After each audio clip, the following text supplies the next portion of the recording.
Imagine getting a wedding invitation from the man who destroyed your life. My ex-husband, Garrett, sent me one. He left me 4 years ago with our twins and just $700 a month. Now he wanted me to watch him marry Tessa, the woman he left me for.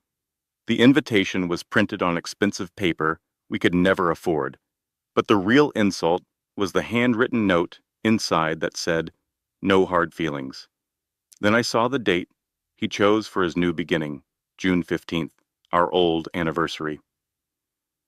That single detail ignited a fire inside me. He expected a broken woman to show up. He was about to be deeply disappointed. My name is Rebecca, and this is how I arrived at his wedding, in a billionaire's private jet, with our children, to tell the truth and ruin his perfect day. You will want to stay with me because he never saw what happened next. If you have ever been told you are not enough by the person who should have loved you most, this story will remind you that your worth was never theirs to define. And the best revenge? It is not destruction, it is freedom. The elegant invitation felt like a physical blow. Inside, his new life with Tessa was spelled out in fancy script. My hand shook as I read it. The small apartment was silent. My coffee sat cold on the counter. For a second, I thought about tearing the whole thing to pieces, but I knew I couldn't ignore it. Then I read his personal, handwritten note. His familiar handwriting filled the small card. It was the same script he once used for love letters. He wrote that he hoped I would come, so our kids could see both parents moving forward and happy. The note ended with two casual words: "Best, Garrett." And then, that phrase again, "No hard feelings." I read it 3 times. The words felt like a cruel joke. No hard feelings about the affair, the lies, or the divorce settlement that left me struggling to survive. I checked the date one more time. June 15th, our wedding anniversary. The invitation slipped from my numb fingers. That single, cruel detail sent my mind reeling back 4 years. I had been in the kitchen making spaghetti, his favorite dinner. Our 4-year-old twins were laughing and playing with blocks on the floor. Garrett walked in, and his eyes were completely empty. "We need to talk," he announced. "I want a divorce." It was that sudden. There was no warning, and no chance to save our family. He explained that he had met someone who truly understood him. He waved a hand at me, at our home, as if it were all meaningless. When I whispered and asked who it was, he said her name, Tessa, my friend, a woman who had been my bridesmaid. The divorce was a nightmare. His lawyer was a shark. Mine was fresh out of law school because he was all I could afford. Garrett kept the house, the savings, and the retirement funds. The court ruled that since being a stay-at-home mother was my choice, I was entitled to almost nothing.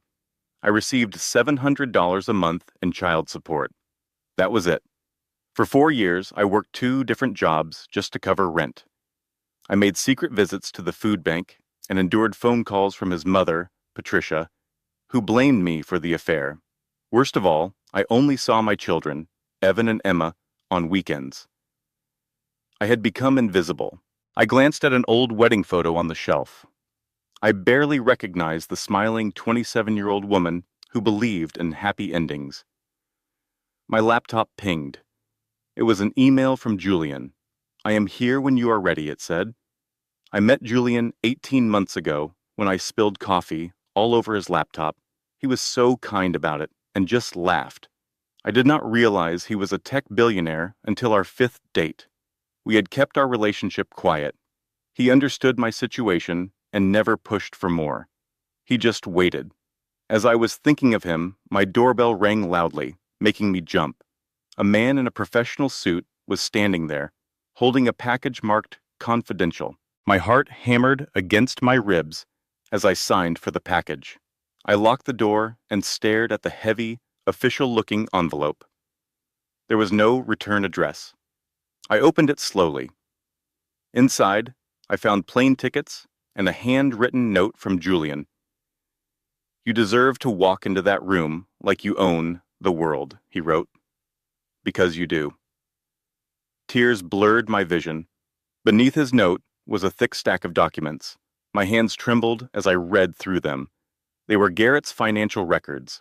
They showed hidden bank accounts, secret asset transfers, and properties in his mother's name.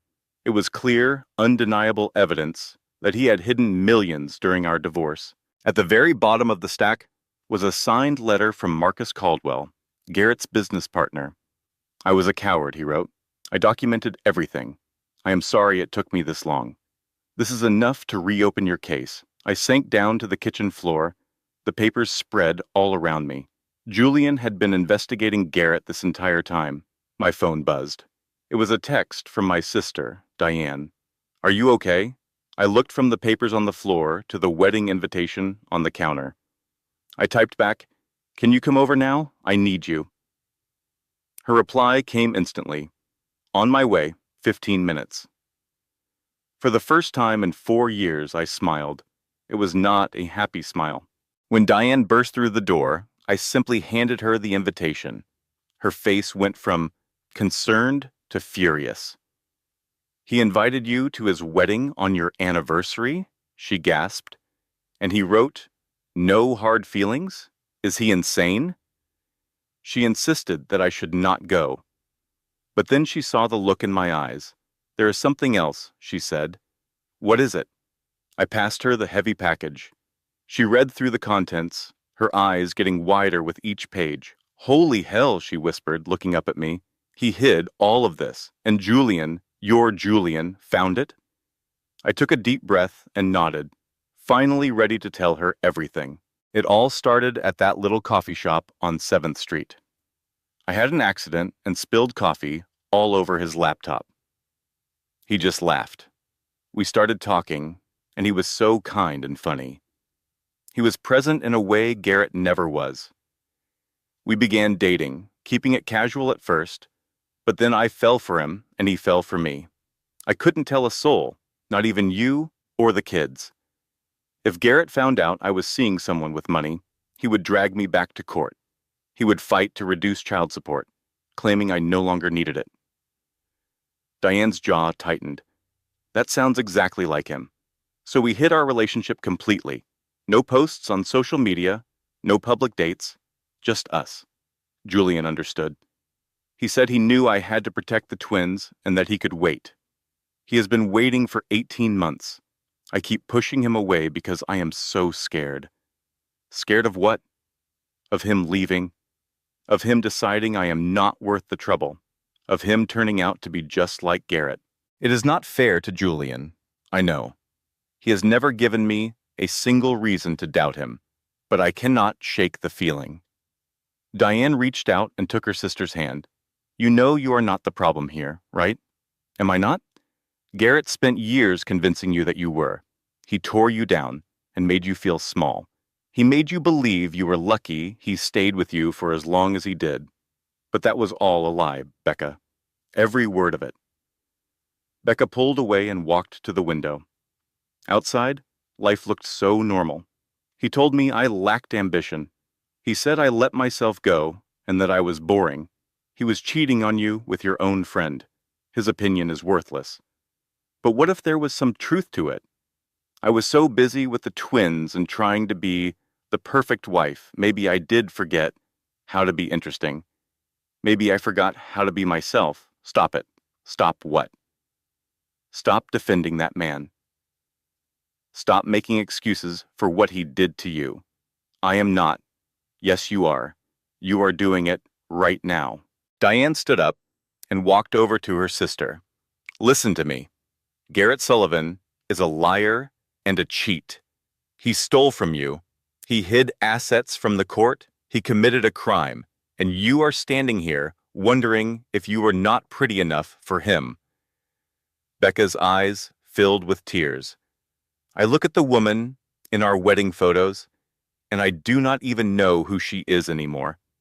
She is still in there. She has just been beaten down for so long she forgot how to stand up for herself. The tears finally came, hot and angry.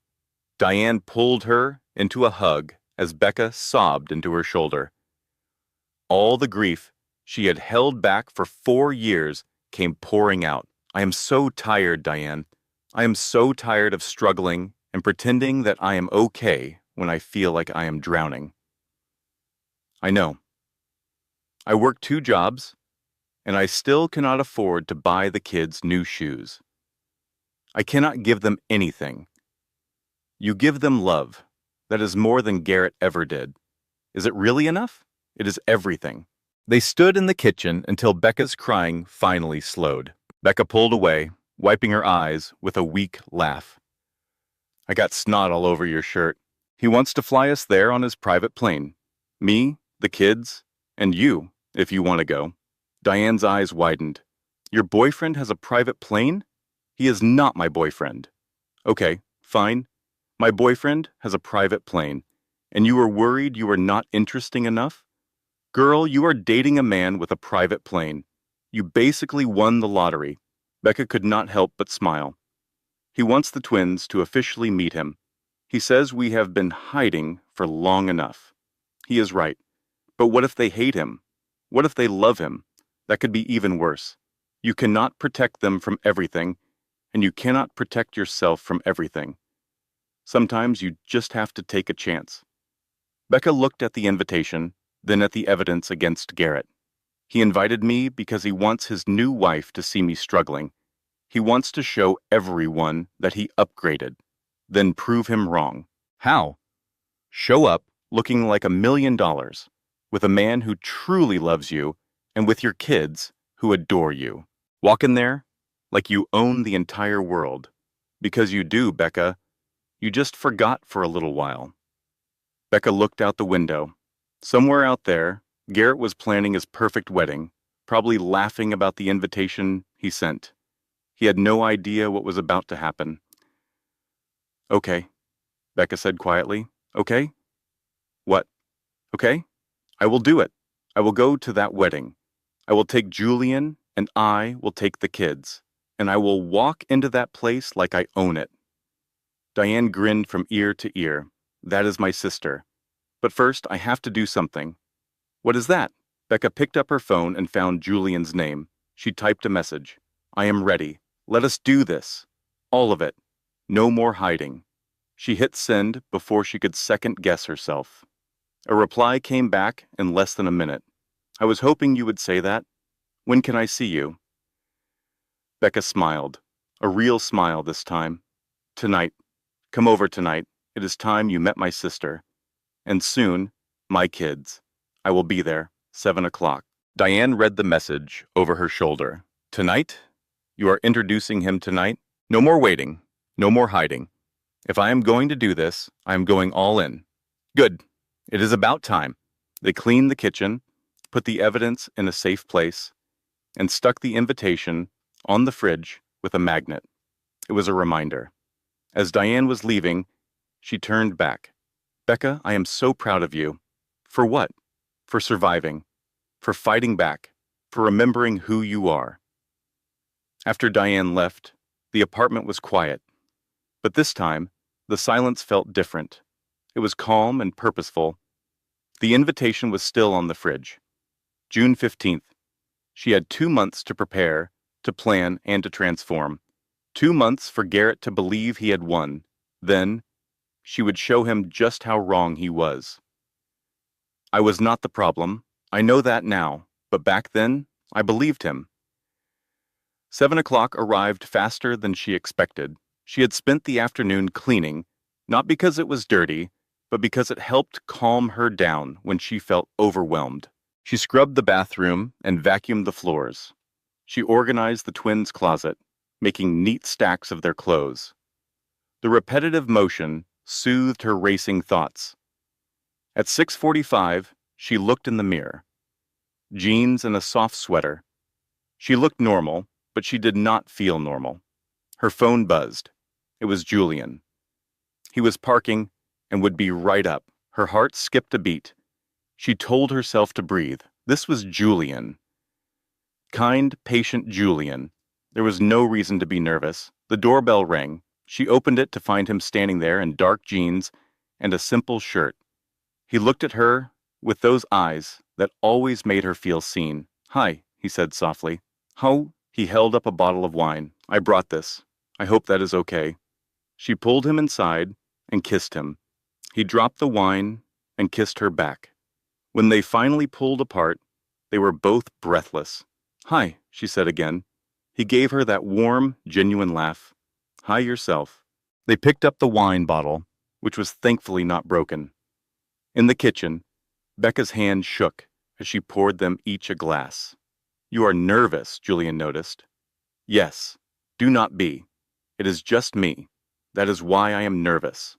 He looked confused. "I do not understand. Because this is real now. We are not sneaking around anymore. Diane knows about us. Soon the kids will know, and that is terrifying." He put down his wine and took her hands. "Becca, look at me. I am not him. I know you are afraid I will turn into him, but I will not. I am not Garrett. You say that now. I will say it every single day for the rest of our lives, if you need me to."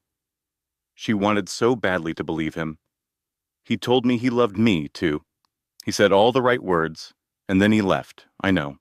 So how can I trust that you will not do the same thing?" Julian was quiet for a moment. Then he said something she never expected. "You do not yet. Trust is not just given. It has to be earned.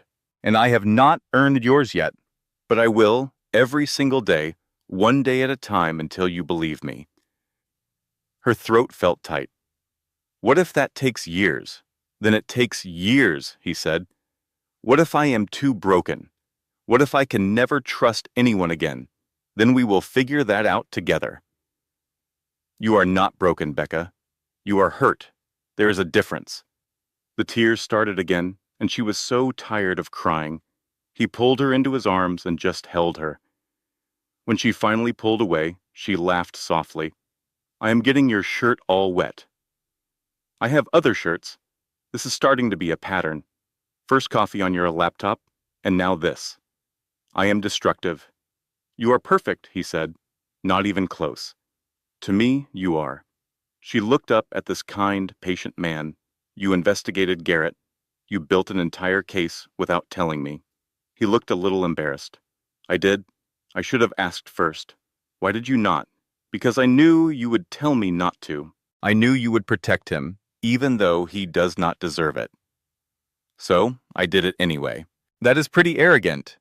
"Yes, it is. I am sorry. Do not apologize. I am not angry." She paused, thinking. "I am grateful, and terrified, and confused. He is everything Garrett said I did not deserve. Successful, generous, and he treats me like I am the extraordinary one. That terrifies me. Why? Because what if you figure out that I am not? What if you realize Garrett was right? That I am boring and ordinary and not worth the effort?" Julian cupped her face in his hands. "Becca, listen to me. You are not boring or ordinary. You survived 4 years of hell and came out still kind, still caring. That is heroic. I do not feel heroic. Heroes rarely do." Just then the doorbell rang. "That is Diane. Should I hide?" "No," he said. "No more hiding. Remember?" Her sister took one look at him and grinned. "Am I interrupting?" "Yes, Becca said. "Good. I wanted to meet the mysterious billionaire boyfriend." Julian extended his hand. "Julian Ashford. It is nice to meet you." Diane shook his hand and studied him. "Okay, I approve. You cannot approve after 30 seconds. Just watch me. He has kind eyes, and he made you smile. That is more than Garrett did in 10 years. So, the wedding, what is the plan?" They all sat at her wobbly kitchen table. "I think we should go." "All of us," Julian said. "You, the kids, and Diane?" "I would not miss this for the world," Diane chimed in. "But we need to be smart," Julian continued. "Garrett does not know about me, so when we show up, it has to be impactful." "How?" Becca asked. "A private jet. That is step 1. We arrive in style. I like how you think, Diane grinned. But that is not the main event, Julian said. He pulled out his phone and showed them a screen. Becca's eyes went wide. You want to show this to Tessa's family at the wedding? Not during the ceremony, but at the reception, discreetly. Her father should know what kind of man he is investing in. Tessa's family is wealthy, and Garrett's business is failing. He has been hiding losses. Her family is about to give him $1 million based on lies. If we do not say something, they will lose everything. Becca shook her head. So this is not about revenge. It is about protecting them. Partly, Julian admitted, but mostly, it is about the truth. Someone needs to stop him. Who else knows about this? Marcus Caldwell, Garrett's business partner. He is the one who documented everything. He feels guilty for not speaking up during your divorce. I remember Marcus. He always seemed nice. He is, and he wants to make this right. They talked for hours, making their plan. When Julian stood to leave, Becca said quietly, "Stay." "Are you sure?" he asked. "No, but stay anyway." They lay in her small bed, not touching. "Tell me about the first time you saw me," she whispered in the dark. "At the coffee shop. You rushed in. A mess of hair and bags. You ordered a large black coffee, and then you laughed. A real, genuine laugh. I thought, I want to know the person who laughs like that. Then I spilled coffee on your laptop. Best coffee spill of my life," he said. "Why me?" "You could have anyone, because you are real. When I talk to you, I am not a billionaire. I am just Julian. And you like me anyway. I do like you. That is the problem." "How is that a problem?" "Because liking you means trusting you. And trusting you means risking everything again. And I do not know if I can survive being broken again." He rolled to face her. "Then do not think about forever. Just think about right now. Are you okay right now?" "Yes." "Then that is enough." She kissed him. A mix of fear and hope. The next 2 weeks were a blur. Becca took the evidence to her lawyer, a sharp woman named Jennifer Martinez. "This is substantial," Jennifer said, her eyes wide. "This is enough to reopen your case and maybe even press criminal charges." Becca thought about it. She realized she did not care what happened to Garrett anymore. She just wanted what was owed to her. "Let us start with reopening the case," she said. "Get a fair settlement." "One step at a time," Jennifer nodded. "This will take months, maybe a year. Garrett will fight this." "Good," Becca said. Then came the hardest part. She needed to tell the twins about Julian. She sat them down after dinner one night.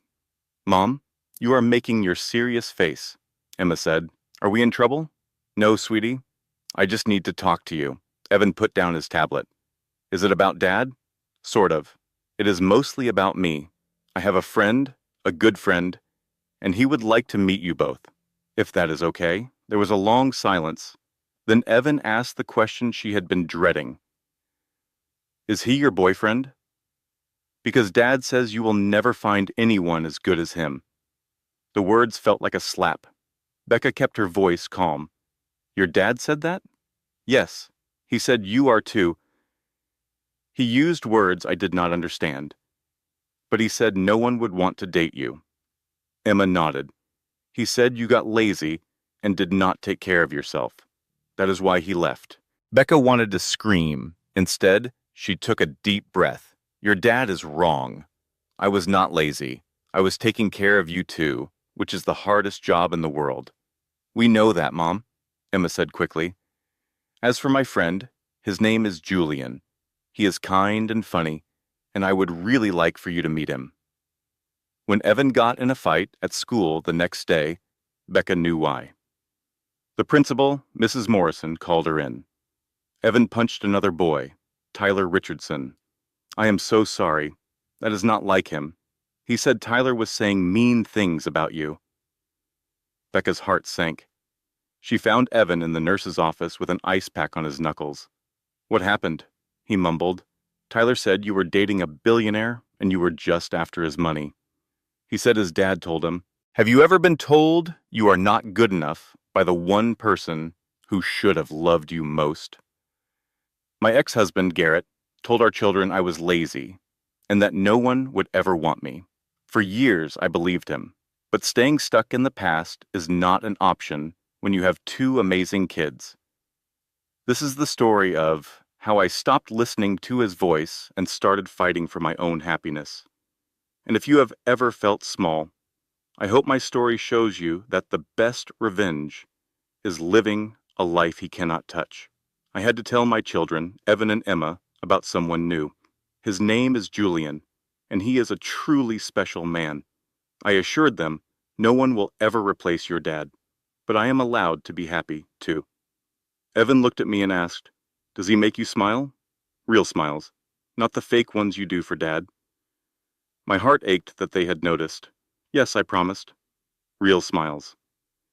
After a moment, Evan said, "Then I guess it's okay." That night, I called my friend Diane and screamed into a pillow until my throat was raw. I felt a little better. Diane warned me, "You need to be absolutely sure about Julian. If the kids love him and he leaves, it will break them." Fear crept back in. "I am terrified," I admitted. "Every day I expect him to realize I am not worth it." Diane's voice was firm. "Those are Garrett's words in your head, not the truth. Look at the evidence. Has Julian ever made you feel small or put you down?" "No," I whispered. "He has been nothing but patient and kind." "Then trust that," she said. "Trust the man in front of you, not the ghost in your head." On Saturday, Julian arrived to pick us up. He drove a simple, regular sport utility vehicle. Nothing flashy. The twins were quiet and suspicious in the back seat. "Hi," Julian said warmly. "It is really nice to meet you both." After a long silence, Emma asked, "How much money do you have?" I was mortified, but Julian just laughed. "That is a fair question," he said. "I have more money than I need and less than I want." Evan pointed out, "That is not a real answer." Julian smiled. "You are right. The simple answer is, I have enough to be comfortable and to help the people I care about." "Are you trying to buy us?" Evan asked, his eyes narrowed. "Dad's girlfriend buys us stuff to make us like her." "No," Julian said gently. "I'm not trying to buy you. I just hope you will give me a chance to get to know you." We went to a simple neighborhood park. Julian pushed Emma on the swings and played basketball with Evan. He sat with me on a bench, but gave us space, never trying to hold my hand in front of them. Soon, Emma ran over, yelling, "Julian, can you push me higher?" She had called him by his name. It was a small victory that felt huge. At lunch, they were all laughing and talking, and Julian listened, really listened, to every word the kids said. When we got home, Julian told me, "Your kids are amazing." He saw the worry on my face and kissed me. "I am not going anywhere," he promised. "I am all in. Stop waiting for me to leave." That night, Emma climbed into my bed. "Mom," she whispered, "I like Julian. He is not trying to be Dad. He is just Julian. That is okay." The next morning, Evan came to me. "If you marry Julian, do we have to call him Dad?" he asked. "Never," I told him. "You already have a dad. Julian would just be someone who cares about you." Evan looked relieved. "Okay, he can stick around. He actually listened when I talked about math."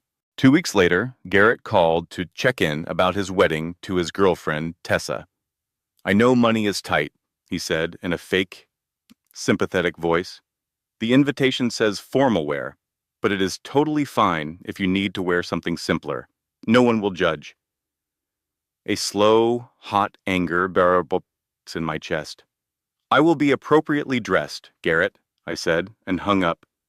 I texted Diane, who replied, "Oh, he is going to regret that." Then I texted Julian, "Are you sure about this? All of it?" His response was immediate. "I have never been more sure of anything," he wrote, "especially the jet. I smiled.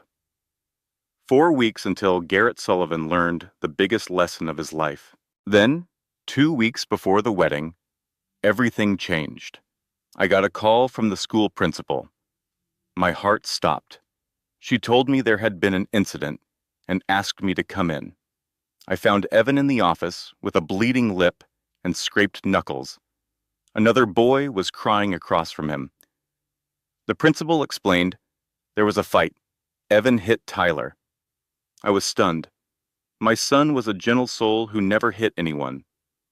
I knelt in front of him. Why? I asked softly. Evan looked at the floor. He said you were a gold digger, he mumbled. He said you were dating a rich guy for his money and that you are broke and desperate. The other boy's mother started to cry. Why would you say such a thing, Tyler? She asked. Tyler sniffled. My dad said it last night. He works with Mr. Sullivan.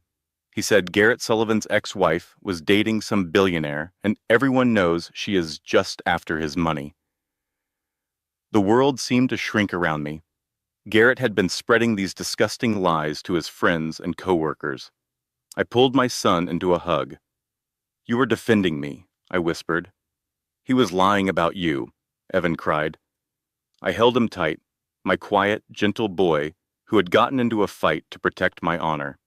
At that moment, I knew I could not let Garrett get away with this. His cruelty had finally gone too far. Tyler started to cry. Dad said it last night. He said Garrett Sullivan's ex-wife was a gold digger. I just repeated what he said. The room went quiet. Who is your father? Mark Richardson. He works with Mr. Sullivan. Of course, Garrett was spreading rumors everywhere. Becca knelt in front of her son. You defended me. He was lying about you. I know, but we do not hit people, even when they lie. I know you were angry and wanted to protect me, but violence is not the answer. Tears filled Evan's eyes. I am sorry. I know you are, she said, hugging him tightly. They worked it out. Both boys apologized and got detention. In the car, Evan was quiet. How did Dad find out about Julian? He asked. I do not know. I thought we were being careful. Are you angry with me? No, baby. Never with you. But with the situation, very. Why does Evan look like he just lost a boxing match? Diane asked. He was defending my honor. Diane looked at Evan. My man. Do not encourage him, Diane. I am not encouraging a fight. I am just applauding the reason for it. Later that night, Becca called Julian. Garrett knows about us. I do not know how, but he is telling everyone I am just a gold digger using you for your money. Julian was quiet for a moment. Does it bother you what he is saying? Yes. No, I do not know. It bothers me that Evan got into a fight because of it. It bothers me that people are talking. Becca, people will always talk. If you are with me, they will call you a gold digger. If you are alone, they will say you are pathetic. You cannot win that game, so you should stop playing it. It is not that simple. It is exactly that simple. The only opinions that matter are yours, your kids, and maybe your sister's. Everyone else can think whatever they want. It does not feel like enough. What would it take for her to feel closure? She needed Garrett to see her not just surviving, but thriving without him. The next day he called, leaving a message. He said he heard she was dating someone and needed to discuss child support. She immediately deleted it and called her lawyer, Jennifer. Jennifer confirmed his motives. He was trying to find a reason to lower his payments. She advised Becca to ignore him completely and wait for their day in court. That afternoon, her daughter Emma came home with a family portrait she had drawn. It showed Becca, her brother Evan, Emma, and a tall, kind-eyed man. Becca asked who the man was, already knowing the answer. Emma said, "It is Julian. He is part of our family now, is he not?" The honesty in her daughter's voice was startling. Later that night, Julian came over with pizza. He played games with Evan and patiently looked through every single one of Emma's dragon drawings. He told her she was a true artist. When Emma mentioned that art classes were too expensive, Julian looked at Becca. He offered to find a teacher for Emma, a friend who could mentor her. Becca was overwhelmed. He insisted, explaining that talent like Emma's deserved a chance to grow. Julian was incredible with her children. Becca told him so after they were asleep. He simply said they were wonderful kids. He even understood why Evan had gotten into a fight at school, defending his mom's honor. Then Julian turned to her, his expression serious. He told her he was completely committed to her and the children. He was not going to run away. He needed to know if she was ready to stop pushing him away and commit too. She admitted she was scared. He looked around her small, worn-out apartment and said he loved it. It was the place where she had built a new life. In that moment, she kissed him. It was a kiss filled with both fear and hope. She whispered that she was all in. Just then, her phone rang. It was Garrett again. She let it go, and Julian smiled. 2 days later, a call came from a number she did not recognize. It was Patricia Sullivan, Garrett's mother. She insisted they needed to talk. The urgency in her voice made Becca agree to meet at an Italian restaurant the next day at noon. Becca immediately called her sister, Diane. When she explained that Garrett's mother wanted to meet, Diane was shocked. She insisted on coming along, saying it was non-negotiable. Patricia was waiting for them, looking tired and much older. She started by offering Becca a profound apology for her years of cruelty. Becca was speechless. Patricia confessed that she had pushed her son toward his new wife, Tessa, for her family's money and connections. She admitted she had been terribly wrong. Her reason for coming forward now was a complete surprise. Garrett's business was failing, and Tessa's family money was the only thing keeping it from collapse. The wedding was nothing more than a business deal, and Garrett was lying to everyone about his company's health. Patricia explained that Garrett's business partner, Marcus, had told her everything. He felt guilty and had been keeping records of all the deception. She pulled a thick folder from her purse and pushed it across the table. It contained bank statements, emails, and text messages. It was solid proof of every lie Garrett told during their divorce. Patricia said she was giving it to Becca because she deserved justice. She could not change the past, but she hoped this could help build a better future. Becca could only stare at the folder, her hands trembling. Patricia asked her to use it, to stop Garrett from hurting anyone else. For a moment, you almost forgot she had left. Diane and Becca sat in the quiet that remained. Well, that was unexpected. Diane finally broke the silence. I do not even know what to call that. Maybe it was redemption, or maybe it was guilt.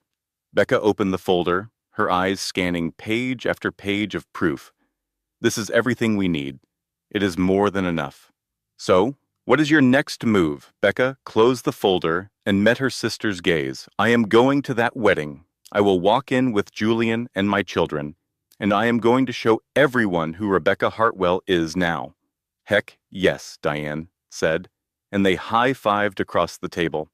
For the first time in 4 years, Becca felt a sense of victory. He still sees me as that woman, the one who apologized just for being alive. That version of me is gone. 10 days before the wedding, Garrett called. This time, Becca answered. Hello, Garrett. Becca. Good. I have been trying to call you. I have been busy. Right. Listen, I need to talk to you about the man you are seeing. His name is Julian. That is right, Julian, the billionaire tech founder. Yes, that Julian. A long pause hung on the line. She could almost hear the gears turning in his head. How long have you two been together? Why does that matter to you? It matters because if this is serious, we have to renegotiate everything. The custody agreement The support payments, all of it. There it was. The real reason for his call. We are not renegotiating a single thing, Garrett. Becca, be logical. If you are with a man who has that kind of money, you do not need my support anymore. Actually, according to the law, I still do. Dating does not change our agreement. We would have to be married for that. The silence stretched even longer this time. Are you planning on marrying him? That is none of your business. It is my business if it impacts my financial obligations. Her anger began to simmer. Your financial obligations. Not your children, not their happiness, but your money. That is all you have ever cared about. That is not fair. Is it not? You have fought me on every single penny for the kids since the day we signed the divorce papers. It was never about them. It was always about winning. I am getting married in 10 days. Can we please not do this right now? You are the one who called me, she reminded him. You brought this up. So, yes, we are doing this now. He let out a deep, condescending sigh she knew all too well. Look, I was trying to be civil about this, but fine. I will see you at the wedding. And please, try to dress appropriately. I know money is tight for you, but Tessa worked so hard on this event. I would hate for you to embarrass her. Every instinct told her to hang up, but instead she said, Do not worry about me. I will be dressed perfectly. Great. And Becca, I know this is difficult, seeing me move on, but I hope we can be adults about this for the children. Of course, for the children. They need to see both of their parents happy. You are absolutely right. They do. So, are we good? We are perfect, she said through gritted teeth. She ended the call and sat shaking with a quiet rage. 15 minutes later, Diane walked in. She always seemed to know. What did that jerk say? Becca recounted every belittling word. I want to punch him, Diane said, pacing the room. I seriously want to punch him right in the face. Get in line, Becca replied. How are you so calm about this? I am not calm. I am furious. But I cannot let him see it. Not until the wedding. Diane stopped moving and looked at her sister. You have really changed. 2 months ago, you would have apologized to him. Now you are fighting back. He gave me no choice. No, Becca, you made a choice. You chose to stop letting him walk all over you. They sat down, and Becca spoke again. I need to talk to you about something. This whole plan, showing up with Julian, looking like I own the world, I am starting to wonder if I am doing it for the wrong reasons. What do you mean by that? Am I doing this to finally be free, or am I just doing it for revenge? Diane thought for a second. Does it have to be one or the other? I think you can want both. You can want your freedom and also want him to see that he did not break you. But what about Tessa? She is going to be collateral damage when we expose him at her own wedding. That feels so cruel. Then do not think of it as exposing him. Think of it as saving her. You are saving her from the same mistake you made. She might not see it like that. Probably not at first, but one day she will be grateful. Becca took a sip of her tea. You were so full of life when you first met him, Diane said softly. By the time it ended, you were like a ghost. I know. Do you really? Because you still sound like you believe you deserved how he treated you. Say it, Becca. Say you did not deserve it. I did not deserve what he did to me. Louder. I did not deserve what he did. Again, I did not deserve what he did. She was shouting now, years of rage and pain finally pouring out in a flood of tears. Diane just held her. When she finally quieted, her throat was raw, but her spirit felt lighter. Better? Diane asked. A little. Good. Now get angry. Use that anger. Walk into that wedding and show him everything he lost. That night, Becca tossed and turned. At midnight, she gave up and started cleaning. When her world felt chaotic, she cleaned. She scrubbed the entire apartment until her muscles ached and the sun began to rise. At 7 in the morning, Julian called. You did not sleep, did you? How did you know? I just know you. What is wrong? Garrett called yesterday. He wants to lower child support because I am dating you. Of course he does. And he told me to dress appropriately so I would not embarrass his new wife. Julian was silent for a moment. Give me his number. What? No? Why? Because I am going to call him and tell him what I think of a man who talks to you that way. Julian? No. He does not get to make you feel small anymore. This is my fight, Julian. I have to do this myself. Do you understand? He sighed. Yes, it makes sense, but I do not like it. You do not have to like it. You just have to trust me. I do trust you. Completely. They confirmed the plan. Marcus Cowell would be at the wedding.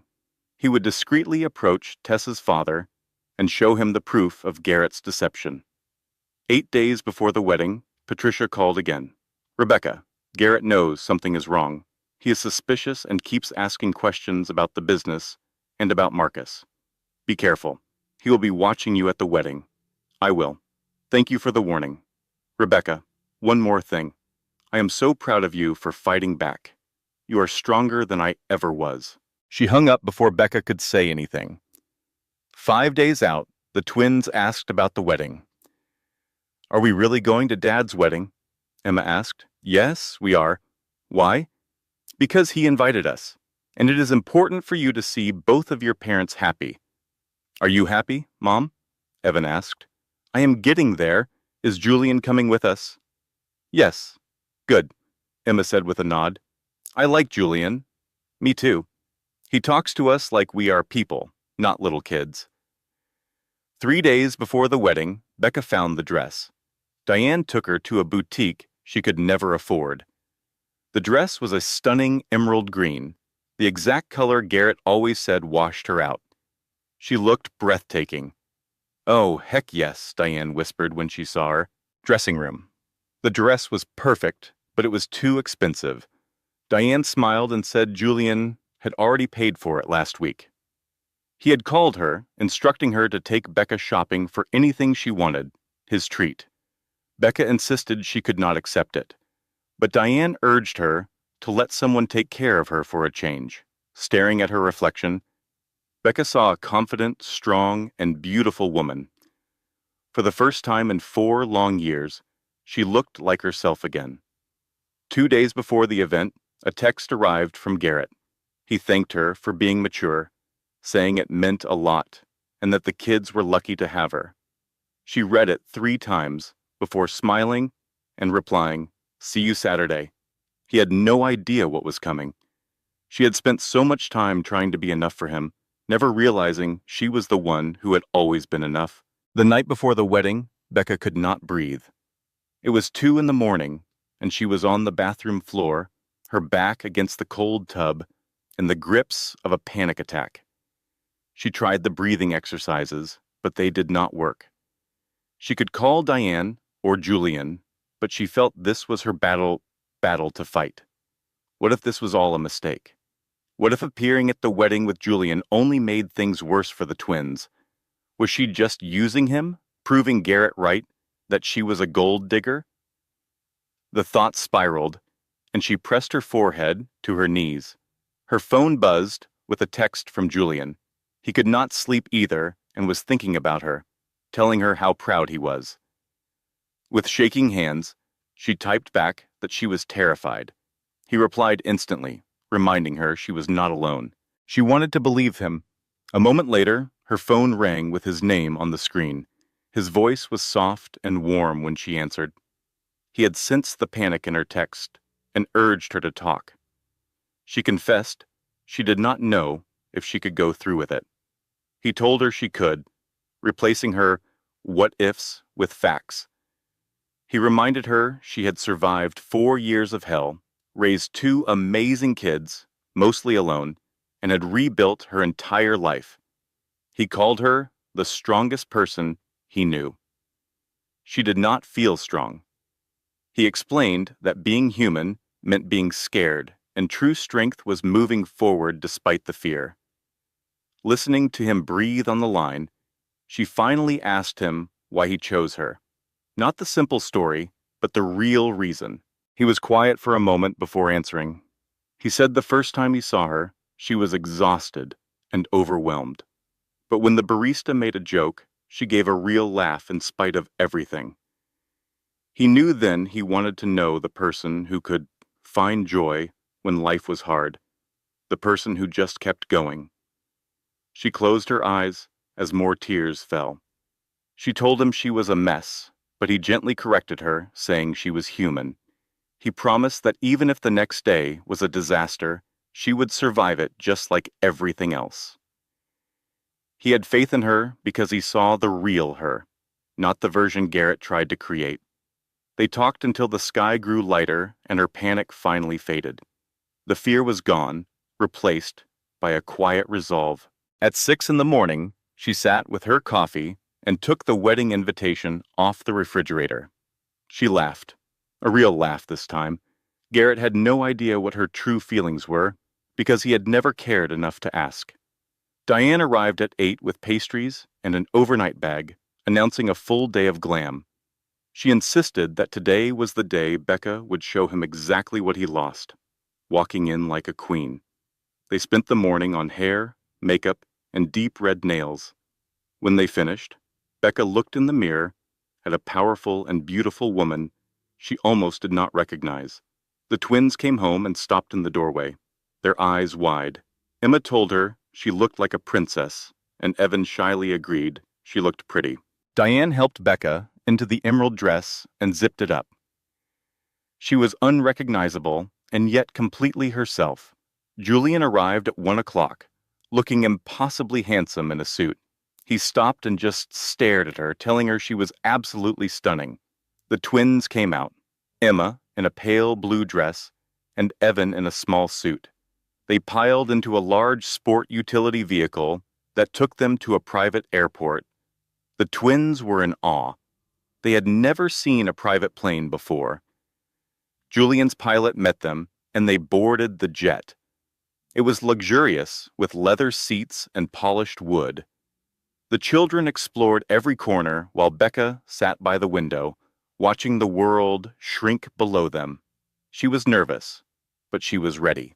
During the flight, Diane kept the mood light with funny stories, but Becca's stomach was a bundle of nerves. In just 2 hours, everything would change. A text came through for Julian from a man named Marcus Quell. He confirmed he was at the wedding venue with the evidence and would approach the bride's father during the reception. The plan was in motion. There was no turning back now. After the jet landed, sleek black cars were waiting for them. The twins were thrilled. This was not about revenge anymore.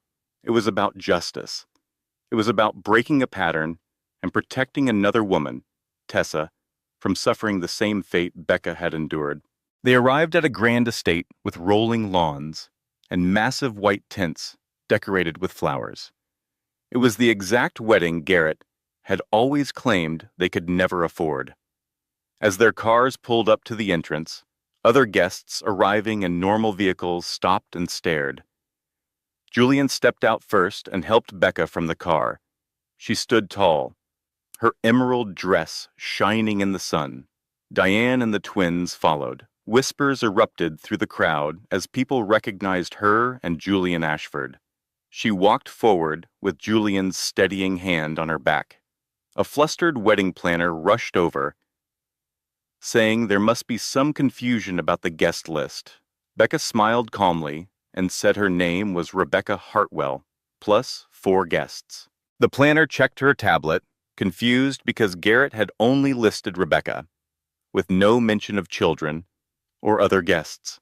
There was no space at the assigned table. Julian spoke with quiet authority, assuring the planner they could work something out. The planner's eyes widened in recognition. Of course, she would figure something out immediately.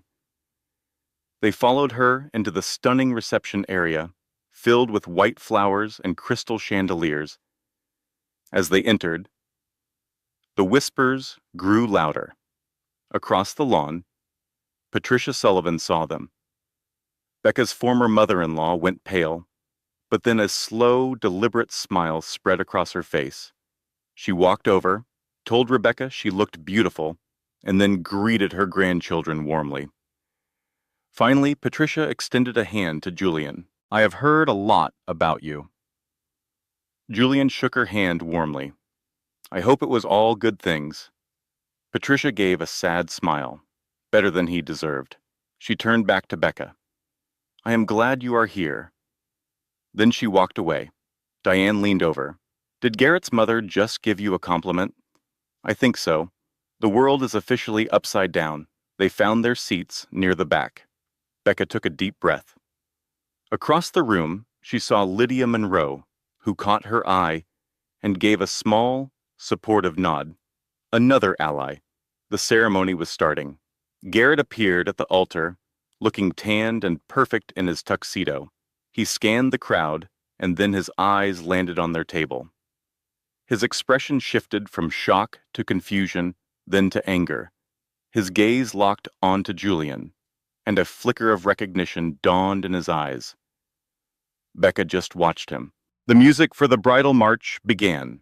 As the beautiful bride, Tessa, walked down the aisle, Becca felt a surprising wave of pity for her. The poor girl had no idea who she was really marrying. The ceremony was long and traditional. Becca noticed Garrett kept glancing nervously in her direction. His composure was gone. When it came time for the vows, Garrett's voice shook, and he rushed through his lines. Soon the officiant pronounced them husband and wife. As the guests applauded, Becca clapped politely, knowing the truth would soon come to light. At the reception, champagne flowed and music played. Nosy guests kept approaching Becca, full of questions about her life and the handsome man by her side. This is Julian, she would say calmly. Julian handled every awkward question with charm and grace. When one woman asked how they met, Julian smiled. He said she spilled coffee on his laptop, and it was the best day of his life. He looked at Becca with such love that the guests had no choice but to believe him. They would quickly scurry away, eager to spread the new gossip. Garrett finally approached them while Tessa was busy taking photos. His eyes darted from Becca to Julian, then to the children. You said the children should see both parents moving on, Becca stated plainly. This is part of our future. When Garrett demanded to know who Julian was, Julian introduced himself. Garrett instantly recognized the powerful Ashford name, and his face paled. How long? He stammered. 18 months, Becca replied calmly. Garrett looked as if he had been physically struck. He told her it was inappropriate to bring Julian to his wedding. You invited me, Becca said. You claimed there were no hard feelings. I simply took you at your word. Arrangements for child support. Becca's voice was firm. Not here, and not today. This is your wedding day, so please, enjoy it. She turned and walked away, leaving him standing alone. Julian joined her, with the twins close behind. Diane whispered, That was incredible. You completely shut him down. Becca admitted, I am shaking. You could not tell. That is what counts. They settled at their table and waited for dinner. A man in his mid-40s with kind eyes approached them nervously. Rebecca, it is so good to see you. Marcus, thank you for being here. He shook Julian's hand. Mr. Ashford, I appreciate everything you have done. Please call me Julian. And thank you for your courage. Marcus glanced around to ensure no one was listening. Tessa's father, Richard Brightwell, is here. I plan to talk to him after dinner and show him everything. He can make his own choice then. Becca warned him, Be careful. Garrett is suspicious. I know, Patricia warned me, but this has to be done. He deserves to know what kind of man his daughter is marrying. Marcus then slipped back into the crowd. Becca watched Garrett from across the room. He was speaking with Tessa and pointing toward their table. Tessa looked confused and concerned. She thinks I came here to start trouble, Becca said softly. Diane asked, Well, did you not? No, I came to tell the truth. There is a big difference. An expensive, multi-course dinner was served. Becca's stomach was too tight to eat, so she just moved the food around on her plate. The twins, however, ate with gusto. Children are so resilient. Soon, the speeches began. Tessa's father, Richard Brightwell, a powerful and successful man, stood up first. He praised his daughter and warmly welcomed Garrett into their family and their business. Becca saw Garrett visibly relax. He thought he had already won. Next, Garrett's mother, Patricia, stood. She looked exhausted. Her speech was short and formal. "When families merge, we hope for the best," she said. "We hope for honesty and integrity." As she spoke, she looked directly at Becca. The message was unmistakable. After the best man told a few jokes, the speeches finally ended and the music began. Garrett and Tessa shared their first dance, but they moved together awkwardly, like strangers. Watching them, Becca felt a surprising sense of peace. The anger and grief she had held onto for so long were gone. She turned to Julian and said, "Dance with me." As they swayed on the crowded floor, he pulled her close. "Are you glad you came?" he asked. She thought, "Yes, but not for the reason you think. I needed to see that he is not a monster or a god. He is just a man who makes terrible choices." Julian smiled. "You are an incredible woman," she laughed, a real laugh. "I am working on believing that." Across the dance floor, Becca saw Tessa watching them with a strange expression. Their eyes met, and in that moment, a silent understanding passed between them. They both knew who Garrett really was. 20 minutes later, Marcus approached Richard Brightwell and led him to a quiet room. Becca's heart pounded. This was the moment. Julian squeezed her hand reassuringly. After what felt like an eternity, Richard came out of the room. His face was like stone. He went straight to Tessa and pulled her aside, showing her something on his phone. Her face went pale with shock. Garrett watched them, his confusion turning to panic. Tessa looked from her father to Garrett, shook her head, and said something sharp before turning away. When Garrett tried to follow her, Richard blocked his path. A few minutes later, Richard announced a family emergency. He apologized for the interruption, but the bride and her family had to leave immediately. Guests gasped and whispered among themselves as Tessa walked right past Garrett without a single glance. Her expression was completely blank. Garrett tried to go after her, but Richard stopped him again and whispered something in his ear. Garrett's face turned white. After the Brightwell family departed, the energy in the room died. Garrett stood alone in the center of his own wedding reception, completely isolated. When his mother approached, he pushed her away. Becca knew it was time to go. She gathered the twins as Diane collected their things. On their way out, Garrett blocked their path. What do you do when you are pushed too far? For 4 long years, Becca played the role of the quiet, agreeable ex-wife. She swallowed the lies of a man who had shattered her heart and emptied their accounts. But today, standing at his extravagant wedding to a new woman, she knew she was done. This is a story about the incredible power of speaking the truth. It shows that winning is not about revenge, but about reclaiming your freedom. If you have ever felt like your voice did not matter, this story is for you. "What did you do?" Garrett hissed, his face a mask of fury. Becca met his gaze without flinching. "I simply told the truth." He shot back, "You ruined my wedding." A calm strength filled her. "No, Garrett. You ruined your own wedding. You have been lying to everyone for years. You lied to me, you lied to Tessa, and you lied to yourself. I just decided to stop covering for you." His eyes darted to Julian, who stood beside her. "You think he is better than me?" Julian's voice was steady. "I think she deserves someone who knows her worth." On the plane home, Becca's daughter, Emma, fell asleep on Julian's shoulder. Her son, Evan, held her hand tightly. "Mom," he whispered, "did we do something bad to Dad?" Becca squeezed his hand. No, sweetie, we told the truth. Sometimes the truth hurts, but it is always better than a lie. Back in their small apartment, after tucking in the exhausted children, she finally felt a sense of peace. Julian stayed with her. "How do you feel?" he asked. She let out a long breath. Tired, relieved, and for the first time in forever, free. The next morning, her phone rang. It was an unknown number. "Hello?" A woman's voice answered. "Mrs. Hartwell, this is Tessa." Becca sat up straight. It was Garrett's fiancée. "I wanted to call and say thank you," Tessa said, her voice trembling. "Thank you for telling the truth. My father showed me everything, the financial fraud, the hidden money, all of it. You saved me from making the biggest mistake of my life." Becca was stunned. "I tried to warn you 4 years ago," she said gently. "I know," Tessa admitted. "I thought you were just jealous. Now I see he does not really love anyone. He just uses people."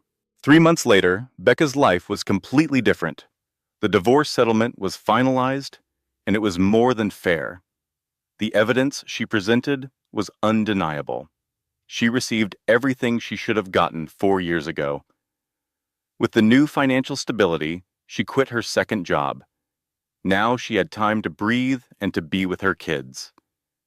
One Saturday morning, she was making breakfast in her new, sunny apartment.